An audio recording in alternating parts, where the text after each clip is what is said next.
Assalomu alaykum do'stlar. Hozir sizlarga John Deere 660 kombaynini bir ko'rsatmoqchiman. Salonini qaranglar, kengligini. Dahshat bor, jo'siga orqali. Shunday bir boshqacha. Hop, hoba. Knopkalari ko'pagan. Xo'p, har tomonini ko'rsanglar bo'lar ekan. Mamtidan boshqa yog'ini, mamtidan bu yonini. Xo'p, ochilishlari John Deere katta. Bashin katta ekan. Albatta bundan ham kattalari bor, tepalari. Xo'p, balandligi dahshat. John Deere kombayn.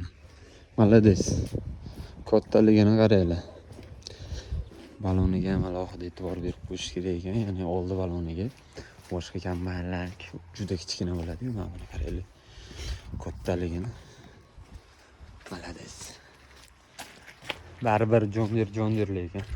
Traktorlari ham, kombaynlari ham baribir zo'r. Nima deysizlar? Hammaga nasib qilsin, Xudo xolasa. Hamma niyat qilganki odamga nasib qilsin. Mana bundan ham ko'ringlar. Traktor, endi sizlar traktorga qiziqasizlar-ku. Sizlarga Arion traktorlarini ishqibozlari uchun Arion traktorlar nasib qilsin. Kombayn ishqibozlari bo'lsa, kombayn nasib qilsin. Shunaqangi. Hammaga rahmat, charchamanglar, salomat bo'linglar.